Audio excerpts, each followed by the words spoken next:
In 2019, a 36-year-old accountant in Denver finally hit $100,000 in savings. 7 years, packed lunches, a dying 2006 Honda Civic, and a social life he quietly put on hold while everyone around him seemed to be living more. He sat with the number for a moment, then did the math the only way his brain knew how. If 7 years got me here, I need 9 more rounds of this. That puts me at $1 million somewhere around age 94. He started looking at nicer apartments the following week. And honestly, that reaction makes complete sense, because the model he used was not wrong. His arithmetic was correct. The assumption underneath it was not. Most people who understand compound interest believe the hard part is patience. What they do not realize is that the journey does not stay equally hard. It changes shape, sharply, at specific thresholds. And not knowing where those thresholds are is what causes people to quit inside a process that was actually working. So what does it actually take for the math to stop feeling like a punishment and start feeling like momentum? That shift is what this video is about. Because if you keep measuring an exponential curve with a linear ruler, you will always feel behind, even when you are exactly on track. My name is Alex, and if you have ever checked your investment account and felt like the returns do not justify what you gave up, consider subscribing before you make any decisions about stopping. Because the math does not stay flat, and I'm going to show you exactly where the curve breaks open and what your money is actually capable of once it crosses the thresholds most people never reach. Once you understand where the real acceleration happens, you will stop questioning whether the process is working and start recognizing which phase you are actually in. The reason most people never get that clarity comes down to one assumption so deeply embedded it barely registers as an assumption at all: that wealth builds the way everything else in life builds, steadily, proportionally, in a straight line. It does not, and that single misread is what the linear wealth trap is built on. Nobody warns you that the hardest part of building wealth is not the discipline. It is the silence. You do the right things. You set up the automatic transfer. You leave it alone, and then you check the account 3 months later, and the number has barely moved. That silence, that absence of visible progress, is what breaks most people, not the sacrifice, the apparent pointlessness of it. And it is worth understanding why, because the reason is not personal. It is biological. Your brain evolved to recognize patterns that move in straight lines. Work an hour, earn $1. Drive an hour, cover 60 miles. The relationship between effort and outcome feels proportional, predictable, and fair. That wiring served our ancestors well. It does almost nothing for the modern investor, because wealth does not build in a straight line. It builds on a curve that is nearly flat for years, then bends sharply upward in a way that feels almost unfair to watch. This is the linear wealth trap, and it catches people not because they are undisciplined, but because they are measuring a curve with a ruler built for straight lines. Here's what that actually looks like in practice. Say you are a 33-year-old data analyst named Marcus. He earns a solid income, lives reasonably, and commits to investing $500 a month into a broad market index fund. Year 1, he puts in $6,000. At a 7% annual return, which is a historically conservative estimate for a diversified U.S. equity portfolio, the market adds back roughly $420. That is the return on a full year of discipline. $420. Marcus is not losing money, but the ratio feels broken. He sacrificed $6,000, and the market handed him back 7 cents on every dollar. Meanwhile, his colleague drives a new car, has just upgraded her apartment, and seems completely unbothered by any of this. That feeling is not irrational. It is just early. Because here is what the first-year numbers do not show you. Every dollar Marcus invested in year 1 does not stop working after year 1. It keeps compounding, quietly, while he's asleep, while he's at work, while he's wondering if any of this is actually worth it. The return on year 1's $6,000 is not $420 total. It is $420 this year, and then slightly more next year, and then slightly more the year after that, on an ever-growing base. The mechanism does not announce itself. It just runs. Think about a snowball at the top of a long hill. You pack it, set it down, and push. For the first several rotations, it collects almost nothing. You are burning energy, the ball looks the same, and there is zero visible evidence that anything significant is happening. Someone watching from a distance would not be impressed. They might even feel sorry for you. but the accumulation is real. It is just not visible yet. This is exactly where people make the mistake that derails the whole journey. They evaluate a long-term exponential process using short-term linear results. Currently, around 56% of American households own some form of investment account, but median account balances remain strikingly low because most people who start investing also stop investing, not from a single dramatic decision, but from a slow erosion of belief. The numbers do not seem to be responding. The sacrifice does not seem to be paying off.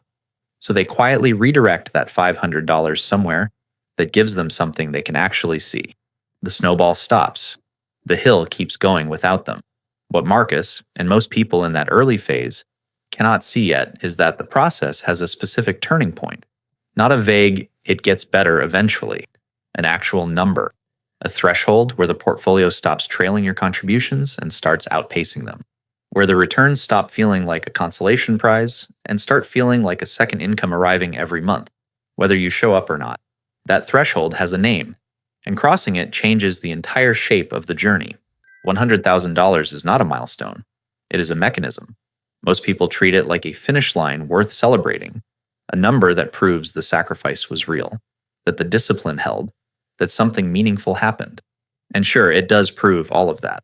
But the reason $100,000 actually matters has nothing to do with how it feels. It has everything to do with what it does next. Here is the math that changes everything. Say you are still contributing $500 a month.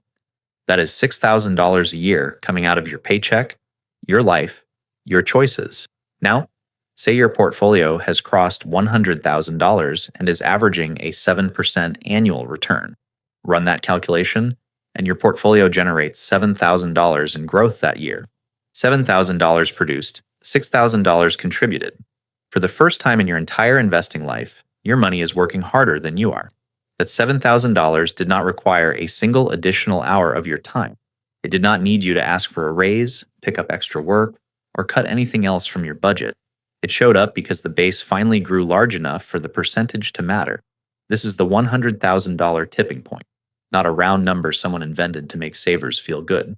An actual mathematical threshold where the dynamic of the whole journey quietly flips. Think about what that felt like for Marcus in Section 1. Grinding through year 1 with a $420 return on $6,000 contributed. The ratio was roughly 7 cents earned for every dollar put in. At $100,000, that ratio inverts. The portfolio is now generating more than the contribution. The engine has crossed into self-sustaining territory. And then something even more interesting happens to the timeline. That first $100,000 took Marcus roughly 7 years. The second $100,000 takes about 5. Not because he changed anything, not because he earned more or invested differently, but because the compounding base is larger. Each year's return adds a bigger absolute number to the total. The third $100,000 takes around 4 years.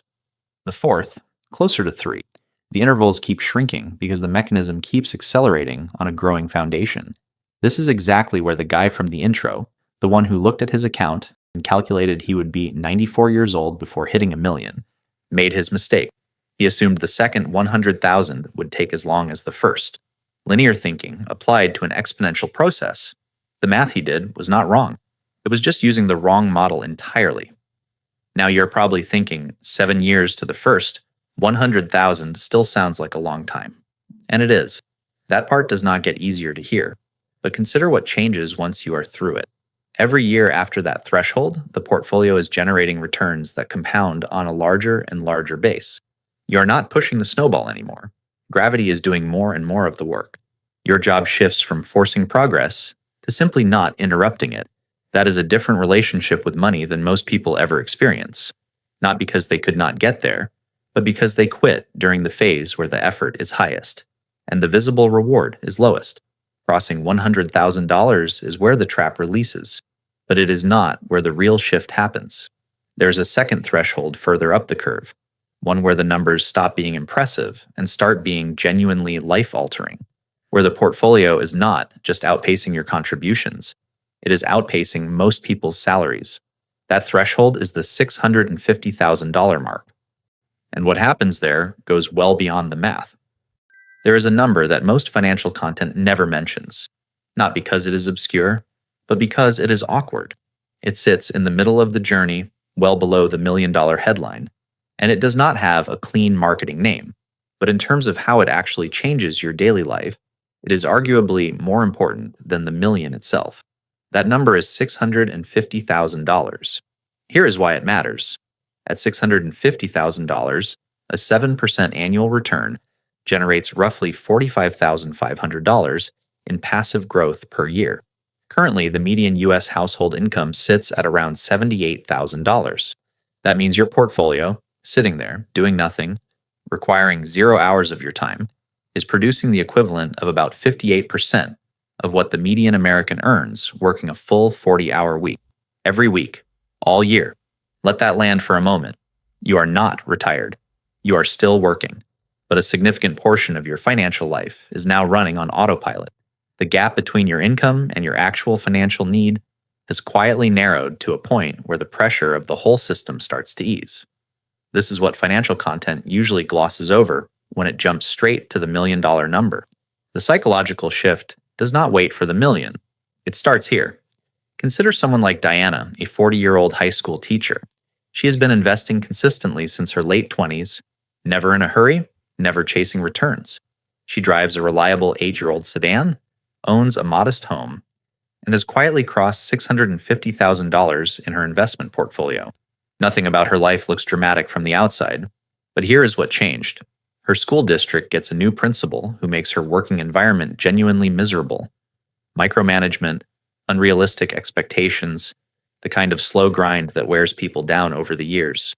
Diana sits with it for 2 months, then walks into the principal's office and has a direct, calm conversation that she would never have risked 3 years earlier. Not reckless, not aggressive, just honest. She can afford to be.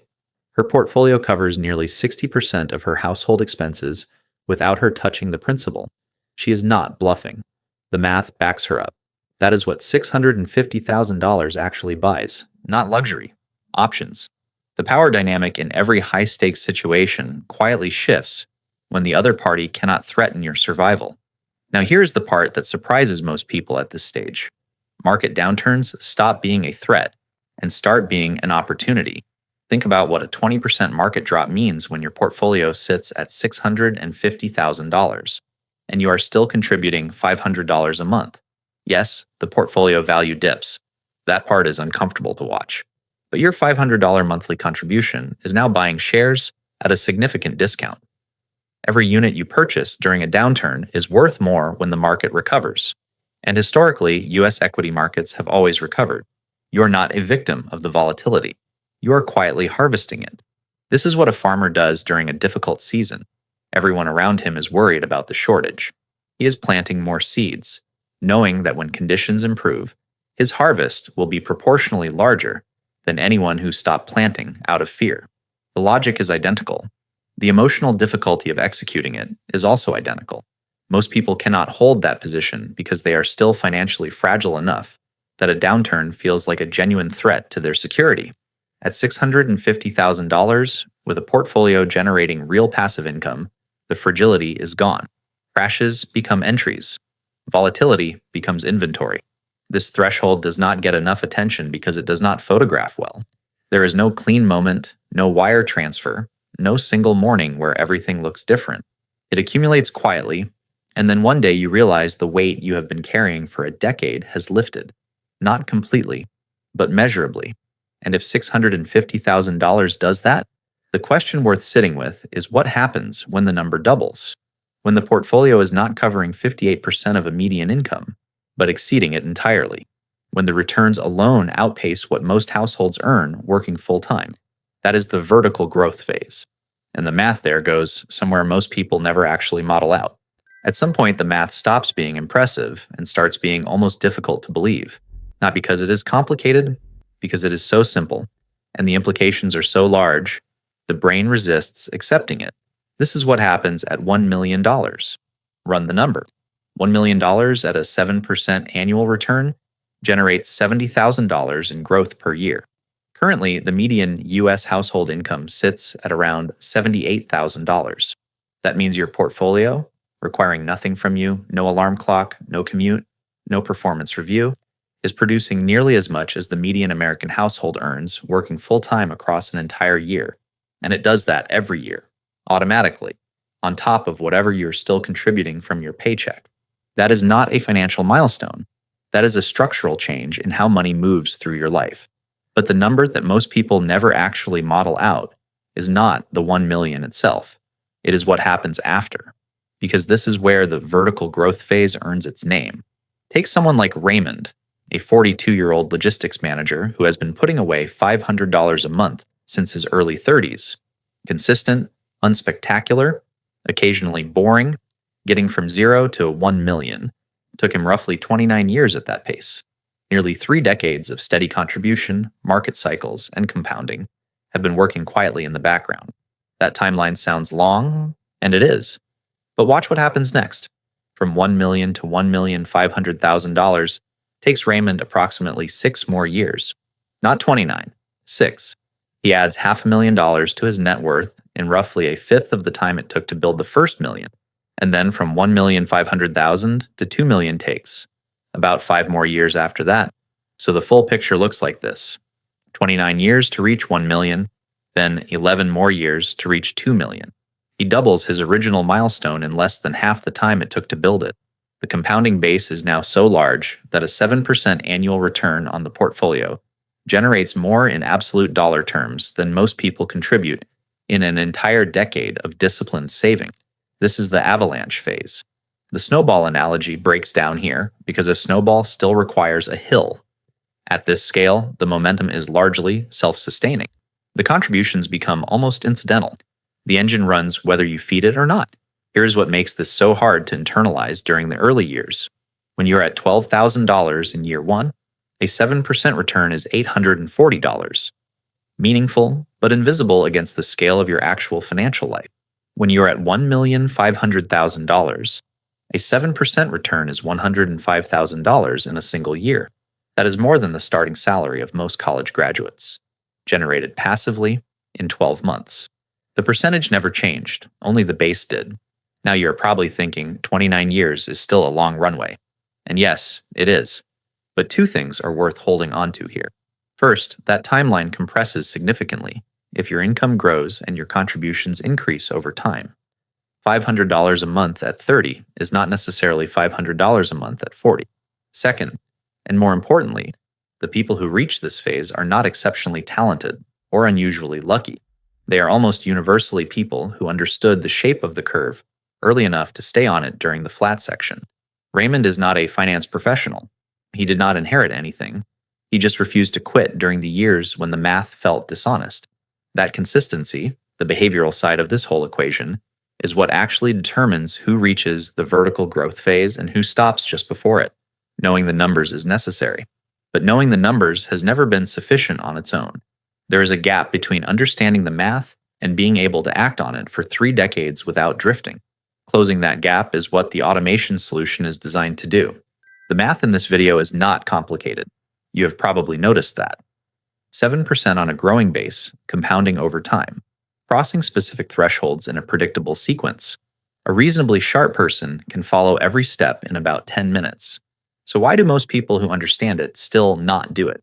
That question matters more than any number in this video. Because the gap between knowing the mechanism and actually executing it for 29 years is not an information gap. It is a behavioral one. And the enemy is not laziness. The enemy is biology operating exactly as designed in an environment it was never built for. Human beings spent roughly 50,000 years evolving on a landscape where immediate consumption was the only rational strategy. You ate the food when you found it, because there was no guarantee food would exist tomorrow. You responded to visible threats and visible rewards. Abstract future payoffs are registered as almost nothing compared to concrete present ones. That wiring is still running in the background every single time you decide between investing $500 and spending it on something you can actually see and feel today. Upgrading your apartment delivers an immediate, tangible, undeniable reward. You feel it the moment you walk through the door. Transferring $500 into a brokerage account delivers a number incrementing on a screen. The dopamine response is not even close. Your brain is not malfunctioning when it resists investing. It is doing exactly what 50,000 years of survival conditioning trained it to do. And then society layers on top of that. We celebrate spending in ways we never celebrate saving. Someone buys a new car and gets congratulated. Someone moves into a bigger apartment and gets a housewarming party. The visible markers of consumption carry social recognition, status, and belonging. The invisible millionaire, the person driving a 10-year-old car, living modestly and quietly compounding in the background, gets nothing. No party, no congratulations. Just a number growing on a screen that nobody else can see. Consider two nurses, both 30 years old, both earning $72,000 a year. Call them Priya and Sandra. Priya automates $500 a month into a low-cost index fund the week she starts her job and never touches it. Sandra invests nothing. Every time she gets a raise, she upgrades something. A better apartment, a newer car, a more expensive gym membership. The lifestyle expands to meet the income every single time. Fast forward to age 62. Priya has roughly $940,000 sitting in her portfolio, approaching the vertical growth phase, with the option to reduce her hours, change roles, or walk away from nursing entirely on her own timeline. Sandra has almost nothing saved and is looking at working well into her late 60s out of necessity rather than choice. Same profession, same income, same city. The only structural difference across 32 years was $500 a month and one automated transfer that Priya set up on a Tuesday afternoon and never thought about again. This is the part that I think gets underestimated in most financial content. The solution to a behavioral problem is not more discipline. Discipline is a finite resource. It depletes, it fails on bad weeks, stressful months, and moments when the gap between sacrifice and visible reward feels unbearable. Relying on willpower to execute a 30-year strategy is like relying on willpower to maintain a diet. It works until it does not, and then years of progress quietly unravel. The actual solution is to remove the decision entirely. When the transfer is automated, there is no monthly choice to make. The money moves before your brain registers it as available to spend. You cannot miss what you never saw. The behavioral trap that derails most investors, the moment of friction where the decision to invest has to compete against a dozen more immediate alternatives, simply does not exist if the system is structured correctly. That is not a productivity tip. It is the entire framework. And building it correctly in a way that holds across market crashes, lifestyle pressure, and decades of competing priorities comes down to 3 specific steps. Here's what this video was actually about. Not investing, not discipline, not even compound interest.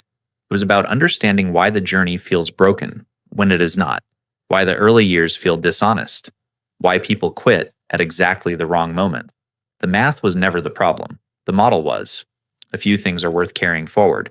The curve is not linear, and measuring it like one is what ends most wealth-building journeys before they get interesting. The $100,000 threshold is where your money starts working harder than you do.